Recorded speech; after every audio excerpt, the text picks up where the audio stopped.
Once upon a time, we had a restaurant called the Black Sheep Bistro, and when we were selling it, knowing we were going to close down, I made a cookbook for all of my customers so that they'd have all the recipes. And inside we had every single dish we did, all of our appetizers, our different salads, our main courses, and of course our desserts. And we even gave them all of the different extra sauces and how we made our bread and all that kind of stuff. One thing we didn't have on the menu was a thing called Four Seasons lamb, and that was one of our most popular dishes. It looked very much like this, except that it had 4 different sauces on it instead of just the one sauce. That's just done with the garlic aioli. This particular dish made it into all kinds of papers, and it was very, very popular. So I'm going to show you how to make it because it just brings back such great memories for me. Just remember, you can have 4 seasons anything you want. You can have 4 seasons chicken, 4 seasons duck.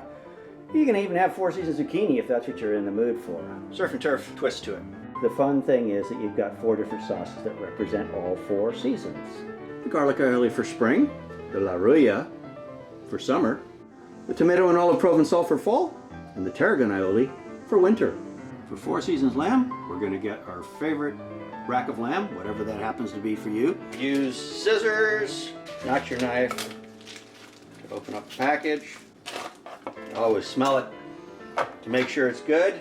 Rinse it off if it needs to. I trim off this top fat area here. You don't have to, because it makes good for good bone chewing. And then I take off this little fat cap. Now here again, you don't have to. Some people like the fat cap on it. Okay, so now you can go down and clean these bones, but today I'm not going to. I'm just going to cut these into 8 chops, all pretty close to the same thickness. And then I like to take them and pound them down so that they are pretty close to the same thickness. That way they cook a little more evenly.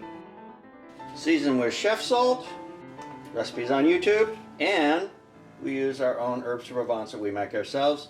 And I'll tell you why is because I like both the lavender and the fennel seeds, and not all herbs de Provence combinations have that. I like to take my chops out about an hour to 2 ahead of time so that they cook more evenly, so they're room temperature. And make sure you add some fresh minced garlic on your chops right before you go out and grill them up. A lot of water. Potatoes. Bring it to a boil.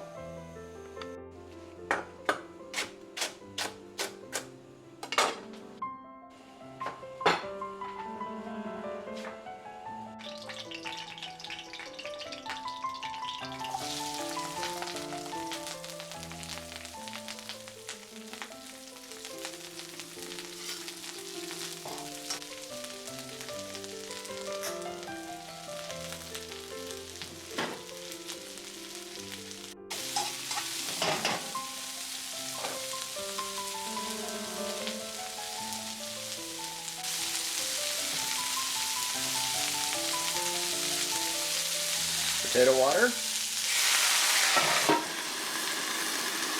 Steam. Garlic side down.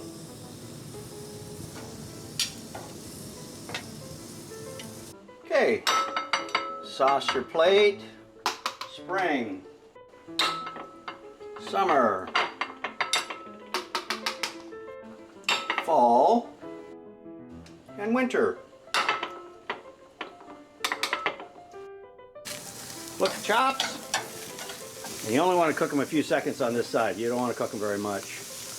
Once they've been cooked on the other side, see, those are done. And that's all it takes. Voila. See?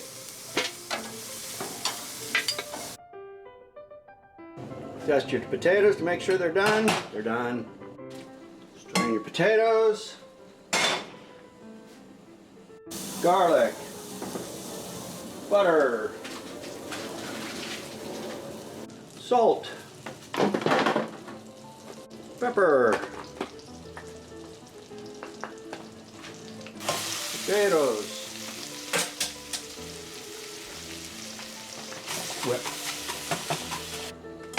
whip them until they're nice and pull away from the pan, almost like a choux pastry. One of my favorite things to do during this time of year, when the tomatoes and the fennel are fresh, is just take baby tomatoes, these little fennel seed things, and that just gives it a real Provençal characteristic. And we got the little tiny pollen flowers on here. So good.